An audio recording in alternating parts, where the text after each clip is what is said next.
online class. Today I am going to start the major domains of the earth part 2. In the previous class we learnt about the major domains of the earth part 1. In that we studied about the major domains. पृथ्वी के प्रमुख घटकों के बारे में पढ़े थे. What are they? Lithosphere, hydrosphere and atmosphere. Lithosphere means the solid portion of the earth's surface is called lithosphere. Hydrosphere means the water covering portion of the earth's surface, and the atmosphere means the earth which surrounds the different layers of the gas, that is called atmosphere. And because of these three spheres we have an existence of biosphere. The fourth one, that is very important, biosphere. When biosphere means a narrow zone where the lithosphere, hydrosphere and atmosphere togetherly combine togetherly and form a life, that is called biosphere. And we learn about the lithosphere. Lithosphere means the solid portion of the earth surface is called lithosphere. और इसमें हमने क्या पढ़ा था? Continents के बारे में. The large land masses are called continents. And how many continents are there? There are 7 continents, that are Asia, Africa, Europe, North America, South America, Australia and Antarctica. तो हमने इतना तक पढ़ा था और एक कॉन्टिनेंट्स के बारे में आपको डिटेल में मैंने बताया था. Now I am going to start hydrosphere. Hydrosphere means the water covering area of the earth's surface is called hydrosphere. Hydrosphere का मतलब क्या है? पृथ्वी के वे सभी भाग में जल से भरा हुआ भाग को हम क्या कहेंगे? हाइड्रोस्फीयर कहेंगे. और आप बच्चों आपने सुना होगा the earth is called the blue planet. अर्थ को ब्लू प्लैनेट यानी नीला ग्रह कहा जाता है. वाई? इसका प्रमुख कारण है more then 71% of the earth surface is covered with water and 29% is with land. मतलब हमारे पृथ्वी का जो ऊपरी सतह है वो 71% उसमें क्या है? पानी है और 29% पे ही लैंड है. यानी कि किसकी संख्या ज्यादा है? पानी. अधिकांश भाग किससे घिरा हुआ है हमारा पृथ्वी? That is water. Hydrosphere consist of water in all its form. पानी की 3 अवस्था होती है, liquid, solid and gaseous stage में.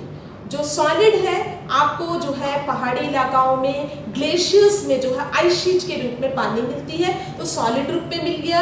रनिंग वाटर और ओशन जो है हमें लिक्विड अवस्था में है, और जब ये पानी इवापोरेट होकर वेपर में बदल जाती है तो इस तरह से पानी का तीनों रूप में हमें जो है हमारी धरती पर दिखाई देता है. More than 97% of the earth's water is found in the oceans.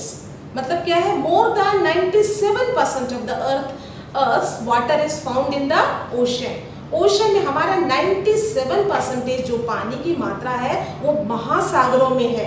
यानी कि ओनली 3% जो है उसमें एक ह्यूज अमाउंट जो है ग्लेशियर में चला जाता है, और फ्रेश वाटर केवल जो है 2.9% ही हमारी अर्थ सरफेस में है. आपको मालूम है ओशन जो है सॉल्टी होता है, उसमें जो है नमक की मात्रा होती है, और ये जो है ह्यूमन बीइंग के लिए परफेक्ट नहीं है. ह्यूमन बीइंग इसका यूज नहीं कर सकते.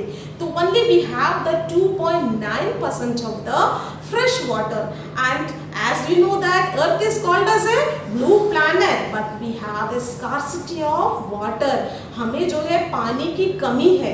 पानी की कमी क्यों है? क्योंकि मैंने आपको बताया ना फ्रेश वाटर हमारे में बहुत ही कम है, और हमारी जनसंख्या पॉपुलेशन जो है वो डे बाय डे इंक्रीज होती रही, और इतनी बड़ी आबादी के लिए सिर्फ 2.9% फ्रेश वाटर है. और उस फ्रेश वाटर भी क्या हो रहा है आजकल? पोल्यूटेड हो रहा है. पोल्यूटेड हो जाना मतलब उसका जो क्वालिटी है वो डिग्रेड हो रहा है, क्वालिटी में कमी आती जा रही है. किस वजह से?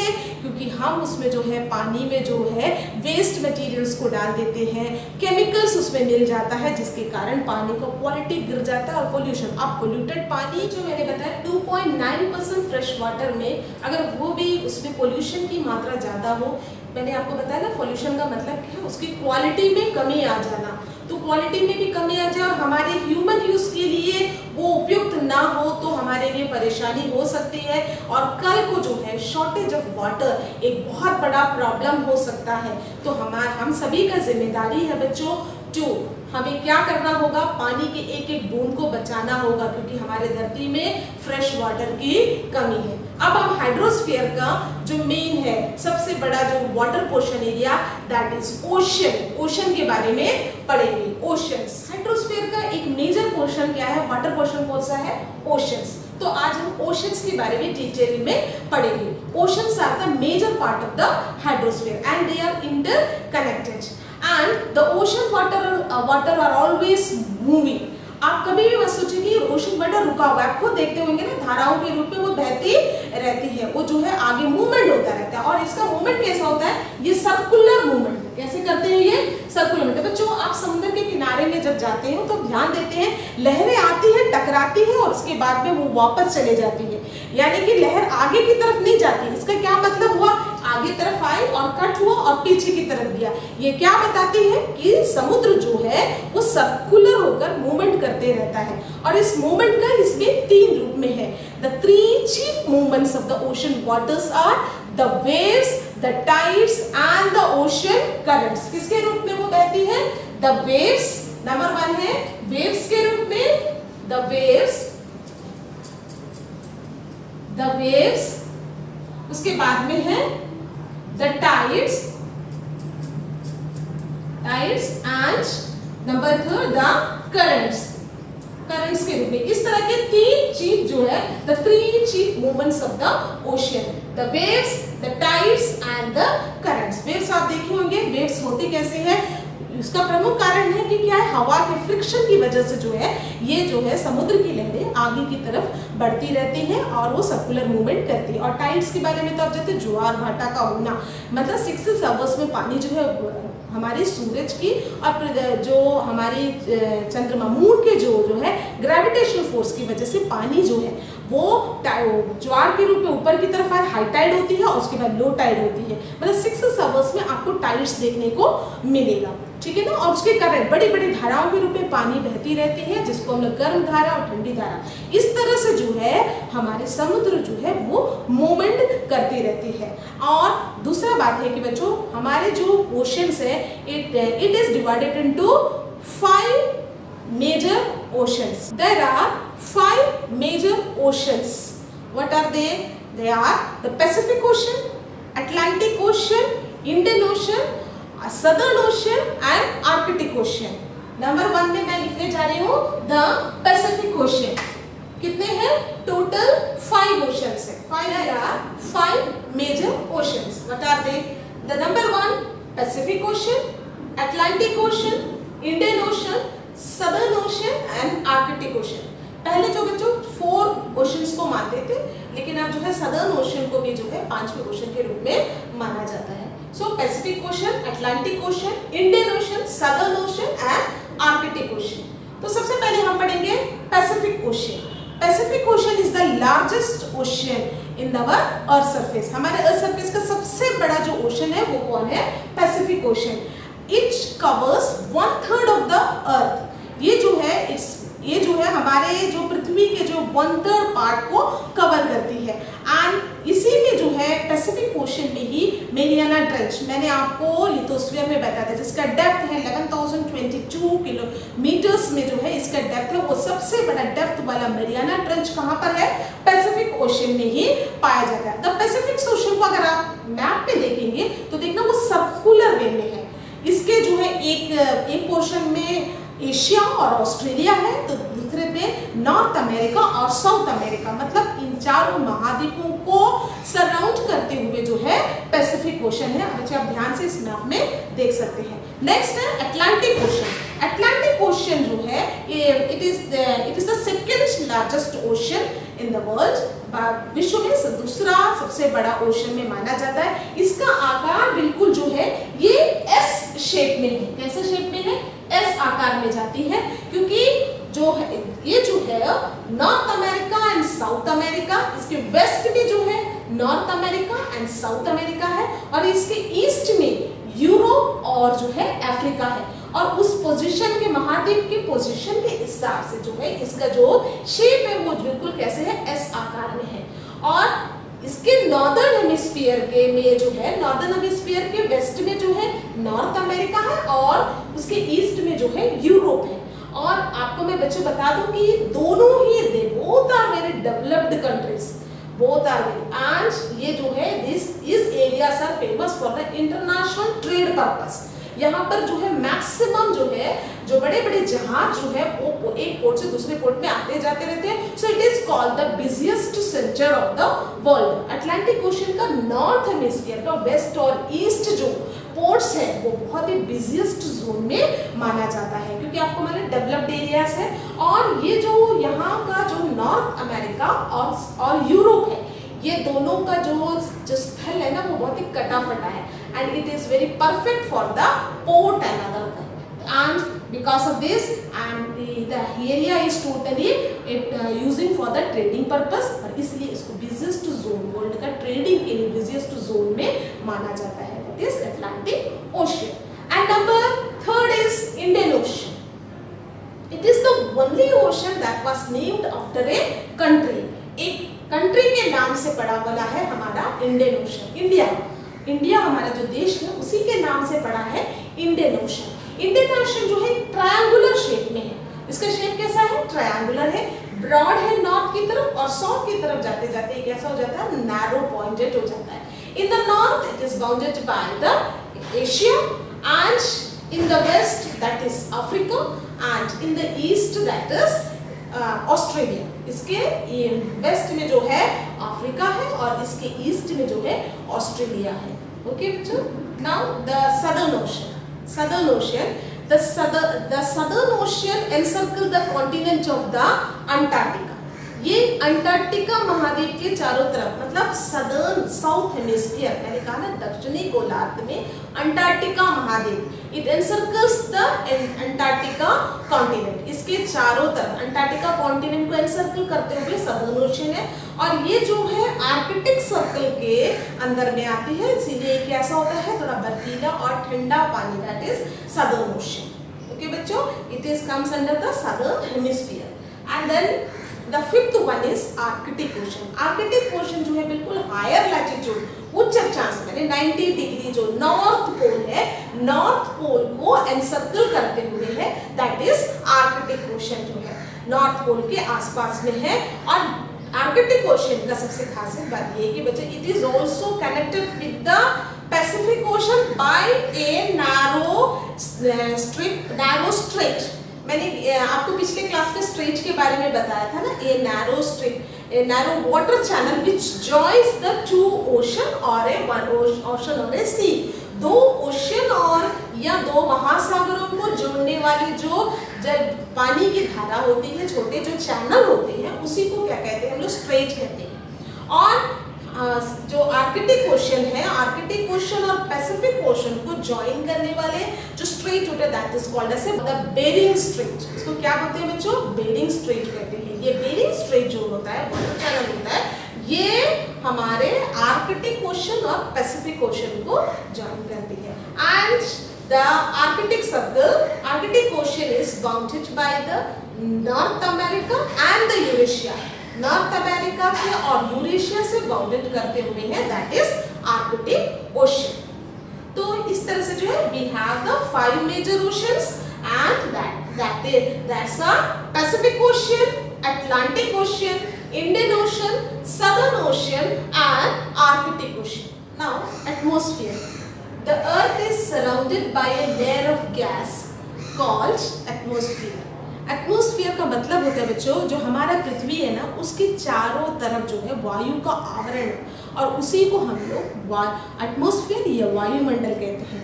And it is a integral part of our life, हमारे जिंदगी के लिए सबसे इम्पॉर्टेंट है। आपको मतलब ना तीनों स्फीयर में का इम्पोर्टेंस उसी तरह से एटमॉस्फेयर भी, क्योंकि because of this layers of gas we breathe, उसमें जो है ऑक्सीजन होता है, उसका हमारे लिए बहुत ही, हमारे लाइफ के लिए बहुत ही ज़्यादा हम सांस लेते हैं। And it also protect the harmful gas, harmful rays which comes from the sun. ठीक है ना, सूर्य से आने वाले जो हार्मफुल जो रेज होता है उसको प्रोटेक्ट करती है। तो इस तरह से एटमॉस्फेयर जो है it is very important for the living organisms, जो सजीव वस्तुएं होती हैं उसके लिए बहुत ही ज़रूरत है। The atmosphere extend up to the height of 1600 kilometres. इसका जो हाइट होती है ना बच्चों वो हमारी पृथ्वी से 1600 किलोमीटर तक जो है इसकी ऊंचाई तक हमें क्या मिलता है, जो है एटमॉस्फेयर पाया जाता है। There are 5 major layers in the atmosphere. They are the troposphere, the stratosphere, the mesosphere, the thermosphere and the exosphere. क्या क्या है, द ट्रोपोस्फियर है, स्ट्रेटोस्फियर है, मेसोस्फियर है, थर्मोस्फियर है, एक्सोस्फियर है। और सबसे निचली परत में जो निचली सरफेस में वो ट्रोपोस्फियर है, क्षोभमंडल कहते हैं। इसमें जितने भी जलवायु में परिवर्तन होना है, जो भी हमारा परिवर्तन वाले जो होते हैं वो सब ट्रोपोस्फियर होते हैं। इसी प्रकार हर लेयर्स का हमारे जो मानव जीवन से बहुत ही रिलेशन है। तो इस प्रकार के 5 लेयरों में हमने एटमॉस्फेयर को बांटा है। And next is the atmosphere is composed of mainly 2 gases. इसमें जो है एटमॉस्फेयर में 2 मेन गैसेस के कंपोजिशन से बना है और वो है nitrogen and oxygen. 78% of the nitrogen and 21% of the oxygen. इसमें सबसे ज्यादा कौन सा गैस है, नाइट्रोजन गैस है, और बाकी 1% ही केवल क्या है अन्य दूसरे गैस है, कार्बन डाइऑक्साइड हुआ, ऑर्गन हुआ, हीलियम हुआ, ये सारे जो गैसेस है वो सिर्फ 1% है। तो सबसे ज्यादा कौन से है, the highest one is nitrogen, that is 78%। Okay बच्चों, और these all the gases are very important for the life. Nitrogen का क्या इंपॉर्टेंस है, नाइट्रोजन जो है जो प्लांट्स के लिए बहुत ही ज्यादा जरूरत होते हैं। उसको जो नाइट्रेट तत्व जो सॉइल को जो है नाइट्रोजन मिलती है और उसको फर्टिलिटी ला जाती है और जो प्लांट्स के लिए बहुत ही इंपॉर्टेंट है। और ऑक्सीजन जो है हमारे लिए जो है विपरीत, हम जो ऑक्सीजन हम जो है सांस लेते हैं वो ऑक्सीजन है। और उसी तरह से कार्बन डाइऑक्साइड सिर्फ जो है 0.03% ही जो है हमारे एटमॉस्फेयर में होता है, लेकिन इट इज वेरी इंपॉर्टेंट, दो it is a very minute amount, बहुत ही कम अमाउंट में हमारे एटमॉस्फेयर में, लेकिन इसका बहुत ही ज्यादा इंपॉर्टेंस है क्योंकि ये जो है हमारे अर्थ को गर्म करने में मेक्स द अर्थ वार्म। जैसे हम जानते हैं ना बच्चों कि जो हमारा जो सनरेज आता है ना, और रेज से हमारी पृथ्वी गर्म नहीं होती है, हमारी जो टेम्परेचर वो बढ़ती है, वो जो होते हैं हमारे जो वापस जो भेजने वाले टेरेस्ट्रियल वेव्स है, जितने रेज को ऑब्जर्व करती है ना अर्थ, उतने ही वापस जो है लॉन्ग वेव्स की तरह से जो टेरेस्ट्रियल रेज वापस जाती है, उस वेव्स के द्वारा जो है उस वेव्स को जो होती है वो ऑब्जर्व करती है। कौन, कार्बन डाइऑक्साइड जो है ऑब्जर्व करती है, और हमारे जो अर्थ को जो है वार्म करने में उसका बहुत बड़ा योगदान होता है। So this carbon dioxide is also very very important, लेकिन बहुत कम अमाउंट में, बहुत ज्यादा नहीं, लेकिन हम लोग आजकल उसकी मात्रा जो है बढ़ाते जा रहे हैं। And the density of the atmosphere is varies from place to place. It is very high density, मतलब दबाव जो होता है, घनत्व होता है, वो कहाँ पर ज्यादा होता है, हमारे अर्थ सरफेस पे उसका डेंसिटी ज्यादा होता है। And as we go upward, it started to decreasing. जैसे जैसे ये जो हम ऊपर की तरफ जाते हैं, जो वायु का घनत्व होता है, जो डेंसिटी होता है, वो कम होते जाते हैं। इसलिए जो क्लाइंबर्स होते हैं ना बच्चों, वे जब ऊंचाई पर जाते हैं तो क्या ले जाते हैं अपने साथ में, ऑक्सीजन सिलेंडर को ले जाते हैं, because of that, due to the low density of our air, ठीक है ना, कमी की वजह से जो है लोगों को सिलेंडर भी अपने साथ में लेकर, क्योंकि सांस लेने में आप जैसे जैसे ऊंचाई में जाइए, वायु जो है कम होने की वजह से जो होती है हमें सांस लेने में तकलीफ होती है। तो ऊंचाई के साथ साथ जो होता है वायु का घनत्व कम होते जाता है, और उसी प्रकार से as we go upward the temperature also decreases. क्यों, टेम्परेचर जो है आपको मालूम है एयर जो है प्रेशर को एक्सर्ट करती है, इट एक्सर्ट द प्रेशर। आप कुछ भी चीज को जो भारी भारी चीजों को एक साथ रखो तो आपको जो निचले भाग को है जो उसका प्रेशर जो है दबाव ज्यादा पड़ता है, भारीपन ज्यादा पड़ता है। उसी प्रकार से जो है एटमॉस्फेयर भी जो है अपना प्रेशर देती है, प्रेशर देने की वजह से निचले भाग में जो होता है वहां पर जो है प्रेशर ज्यादा होता है, और ये प्रेशर जो है अलग अलग जगह पर जो है अलग अलग होती है। जैसे ठंडा इलाका है, ठंडा इलाका में जो है प्रेशर ज़्यादा होता है, हाई प्रेशर होता है, और गर्मी वाले इलाका में जो होता है वहाँ पर प्रेशर जो है, दबाव जो है कम होता है। इसका वजह क्या है? ठंडा इलाका में जो है वायु का घनत्व जो है, वायु जो है फैलती नहीं है, वो जो है सिकुड़ी रहती है। इसकी वजह से कोई भी चीज़ जब सिकुड़ा रहता है तो क्या रहता है? उसमें भारीपन रहता है। तो ठंडा इलाका में जो है हाई प्रेशर रहता है, और गर्म इलाका में वायु फैलने की वजह से क्या हो जाती है? वहाँ की प्रेशर कम हो जाती है। और आपको एक बच्चे बताओ कि ये हाई प्रेशर जो है हमेशा अपने आप को प्रेशर बैलेंस करती है। हाई प्रेशर जो है हमेशा लो प्रेशर की ओर जाती है, ताकि जो है जो एटमॉस्फेरिक प्रेशर में जो है बैलेंस लाए। तो इस प्रकार से जो मूवमेंट होता है, that movement is called as a wind. Wind कैसी? अगर आपको कोई बताए कि हवा कैसे होती है, because of the when high pressure area is moving to the low pressure area, then this movement is called as a wind. ये जो मूवमेंट होता है ना बच्चों, इसी को हम क्या कहते हैं? विंड कहते हैं। उसी प्रकार से मैंने आपको बताया ना, एज ऊपर जाते जाते जो है हमारा टेम्परेचर भी कम होते जाता है। आप जितनी ऊंचाई में जाइए, पहाड़ी इलाकों में जाइए, ऊंचाई में जो होता है आपको ठंड ज़्यादा लगती है, क्योंकि सनरेज जो है डायरेक्ट हमारे अर्थ को हीट नहीं करती। We got the heat through the terrestrial radiation, long waves की जरा, और उसको एटमॉस्फेयर होती है, और ट्रोपोस्फियर में एरिया में जो निचली परत है उस एरिया में जो है ज़्यादा गर्मी रहता है। ठीक है ना बच्चों? इस प्रकार से जो है एटमॉस्फेयर में आपको प्रेशर के बारे में, आपको जो है आपने इसके टेम्परेचर और इसकी कंपोजिशन और इन सब के बारे में आपको पता चल गया। That is our atmosphere, that is very important for a life existence. Biosphere. अब हम लोग पढ़ेंगे बायोस्फीयर के बारे में, यानी जैवमंडल के बारे में। मैंने आपको पहले भी बताया what is biosphere. Biosphere is a narrow zone where we found lithosphere, hydrosphere and atmosphere togetherly and which contain life, जिसकी वजह से life होता है। That is why the planet, our earth is called as a unique planet। हमारे अर्थ को जो है अनोखा ग्रह कहने का वजह भी यही है, क्योंकि ये हमारी पृथ्वी ही एक ऐसा प्लैनेट है जहाँ पर जीवन संभव है। ठीक है बच्चों? तो दैट द बायोस्फीयर, इस बायोस्फीयर में जो है छोटे छोटे ऑर्गेनिजम्स से लेकर बड़े बड़े मैमल्स तक, मतलब छोटे बैक्टीरिया से लेकर आपको बड़े बड़े मैमल्स तक जो है यहाँ पर पाए जाते हैं। ठीक है ना बच्चों? और all the living organisms interact with each other, हर कोई का एक दूसरे के संबंध है। हम जो है आपने खाद्य श्रृंखला के बारे में पढ़े होंगे कि किस प्रकार से फूड चेन जो है एक दूसरे पे डिपेंड होकर जो है जीते हैं। तो ये सब जो हमारे बायोस्फीयर की खासियत है, जैवमंडल की खासियत है, हर एक दूसरे पर जो है बिल्कुल ही आश्रित है।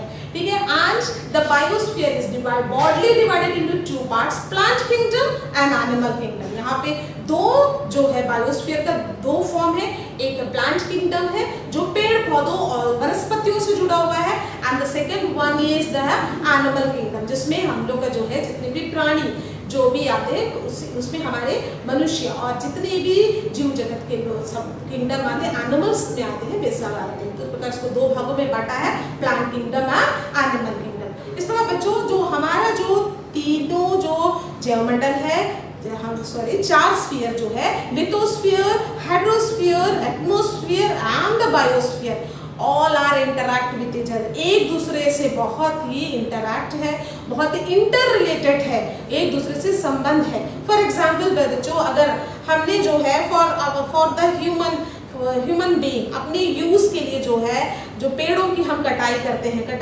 एग्रीकल्चर के लिए, बिल्डिंग्स बनाने के लिए जब हम पेड़ों की कटाई करते हैं तो इससे क्या हो जाता है? सॉइल इरोजन हो जाता है, लैंडस्लाइडिंग हो जाता है, यानी कि सीधे वो किसको अफेक्ट करता है? लिथोस्फीयर में अफेक्ट हो जाता है। उसी प्रकार से जो है अनदर एग्जांपल्स, जो हमारे अर्थ जो है अपने आप को बैलेंस करने के लिए बहुत सारे जो है डिजास्टर्स, नेचुरल कैलामिटीज होती है इसमें। तो दैट अगर अचानक से भूकंप हो गया या जो है सुनामी, अब 2004 में जिस प्रकार से सुनामी आया था उस समय जो है अंडमान निकोबार के जो है कुछ भाग जो है सबमर्ज हो गए थे, जो डूब गया था। तो इस प्रकार से जो है अर्थ में जो है सरफेस में जो बदलाव भी ला देते हैं। इस तरह इंटरैक्शन इन लोगों के बीच में इन आपस में इन स्फीयर का होता है। और जब हम क्या करते हैं, जब इंडस्ट्रियल वेस्ट को, जो हम पानी को पोल्यूट कर देते हैं, तो it is not sufficient for the human use. हम जो ह्यूमन बीइंग जो है उस पानी को यूज ही नहीं कर सकते हैं। और emissions of the different gases, और इंडस्ट्रियल जो है इंडस्ट्री से निकलने वाली जो डिफरेंट गैसेस होती है, और जो हमारे जो वाहनों से, ट्रांसपोर्टेशन से जो एमिशन होने वाले डिफरेंट गैसेस, जहरीले गैस होती है, वे किसको क्या कर देती है, हमारे एटमॉस्फेयर को पोल्यूट कर देती है। एटमॉस्फेयर जो है अपना जो लेयर्स में जो है, जो उसमें जो गैसेस होती है वो बिल्कुल जो है नॉर्मल पोजीशन में होते हैं। जब उस गैसेस में चेंजेस आता है, it also affect the biosphere, हमारे लाइफ को अफेक्ट करती है। और because of the emission of these gases, उसमें कार्बन डाइऑक्साइड की मात्रा है, इंडस्ट्री से निकलने वाले धुआं, हमारे ट्रांसपोर्ट से निकलने वाले धुआं से जो है carbon dioxide day by day हमारे अर्थ में, जो हमारे एटमॉस्फेयर में उसकी क्वांटिटी को बढ़ा रही है। और जिसकी वजह से जो क्या हो रहा है, हमारे अर्थ में जो है वार्म जो है ग्लोबल वार्मिंग, आज हमारा अर्थ जो है ज़्यादा गर्म हो रही है। और इस ग्लोबल वार्मिंग से बहुत बड़ा ह्यूमन बीइंग छोड़ो, सारे लाइफ को जो है बहुत बहुत बड़ा खतरा होने वाला है। ग्लोबल वार्मिंग की वजह से आज ग्लेशियर्स जो है वो पिघलना शुरू हो गया है, और वो पानी की मात्रा समुद्र जो है वो जो है ऊपर आ रही है। और हो सकता है इन फ्यूचर में जो है बहुत सारे आइलैंड्स या बहुत सारे कंट्रीज जो उसके साथ लगे, जो बिल्कुल जो ओशियन बेसिन्स में एकदम सी लेवल के साथ जुड़े हुए हैं, वो सबमर्ज होने की संभावना होती है। और डे बाय डे अगर इंक्रीज होते रहेगा तो इससे बारिश की मात्रा बढ़ेगी। और आपको बताएं कि हमारे एटमॉस्फेयर में बहुत सारे जो है वायु में कण होते हैं, उसमें पानी के कण होते हैं और धूल के कण होते हैं। ये सब क्या करते हैं, टेम्परेचर को बढ़ाती है और टेम्परेचर ऑब्जर्व करती है टेम्परेचर को, और हमारे एरिया में टेम्परेचर दिन ब दिन बढ़ते ही चला जाएगा। इससे कल को बाढ़ की स्थिति, आजकल आप देखते होंगे कि बाढ़ वगैरह जो है बहुत ज़्यादा होती है, सूखा होती है तो बहुत ज़्यादा सूखा होती है, बाढ़ होती है तो बाढ़ बहुत ज़्यादा बढ़ रहे हैं। तो इस तरह के जो है कैलामिटीज, डिजास्टर्स होने से इन फ्यूचर जो है जो हमारा जो फ्यूचर जनरेशन है उसको बहुत बड़ा खतरा हो जाएगी। तो हम सबका ड्यूटी है, it is our responsibility to keep our earth free from the pollution and clean our earth. ये कब कर सकते हैं हम लोग, ओनली डेफोरेस्टेशन। आप अगर अपने अर्थ को ठंडा रखना चाहते हैं तो आपको प्लांटिंग करना होगा, प्लांटेशन करना होगा। देखो बच्चों, देश की सेवा करना जरूरी नहीं है कि हम जो है किनारे, हम जो है सीमा पर बॉर्डर में खड़े होकर अपने देश की सेवा करें। हम छोटे छोटे काम से भी अपने देश की सेवा कर सकते हैं, अपने समाज को बचा सकते हैं, आपके आने वाले जो जनरेशन को है उसको जो है हम लोग जो है हम जो है खुशहाल बना सकते हैं। इसके लिए सिर्फ आपको करना है प्लांटेशन करना है और क्लीन रखना है, और जो है पोल्यूशन होने से बचाना है। आपको सिर्फ अपने घर में 2 प्लांट्स आप लगा लीजिए, ये आपको पूरे, अगर हमारी अर्थ ग्रीनरी से भर जाएगा तो हमारा अर्थ जो है वो सुरक्षित हो जाएगा। और क्लीन रखना, पोल्यूटेड फ्री रखना, ये सब responsibility for the human feel. Then also sustainable development of a country. अगर आप पूरे वर्ल्ड में सस्टेनेबल मतलब क्या है, हमारा जनरेशन आगे फ्यूचर भी इसी प्रकार से जिए, तो इसके लिए बहुत ही ज़रूरत है कि we should protect our earth surface, our earth. So बच्चों, मैं आपसे यही कहूँगी कि थ्रू दैट लेसन आपको लर्न करना है कि आपका स्फीयर डिफरेंट जो डोमेन्स है उस डोमेन को आप प्रोटेक्ट कैसे करेंगे और सेव करना। हमारा एम वही होना चाहिए कि we should protect our earth, then also then we can get a beautiful life. So students, keep your earth safe. आपको अपने अर्थ को जो है बचाना है और उसको सुरक्षित करना है। Now that is the end of our lesson. Now I am going to give you some assignments. मैं आपको कुछ assignments देने जा रही हूँ जिससे मुझे ये लगेगा कि हाँ आपने इस lesson को बहुत ही carefully जो है सुना है। ओके बच्चों, टिक द करेक्ट आंसर्स। ए है the mountain range that separates Europe from Asia is number 1 Andes, number 2 the Himalayas, number 3 the Urals. B, the continent of North America is linked to South America by an isthmus, by a strait or a canal. C, the major constituent of atmosphere by percent is nitrogen, oxygen, carbon dioxide. D, the domain of the earth consisting of solid rock is the atmosphere, the hydrosphere, the lithosphere. and the last one, which is the largest continent? Africa, Asia, Australia. Okay बच्चों, इस तरह से मैं इस lesson को complete कर ली और आप लोग इस लेसन को क्लियरली पढ़िए, एक बार रीड करिए और कुछ भी डाउट होने से आप अपने टीचर से पूछ सकते हैं। और इस प्रकार आप जो है अपने घर में बैठकर इसको ध्यान से पढ़िए और बी सेफ। ओके बच्चों, बाय।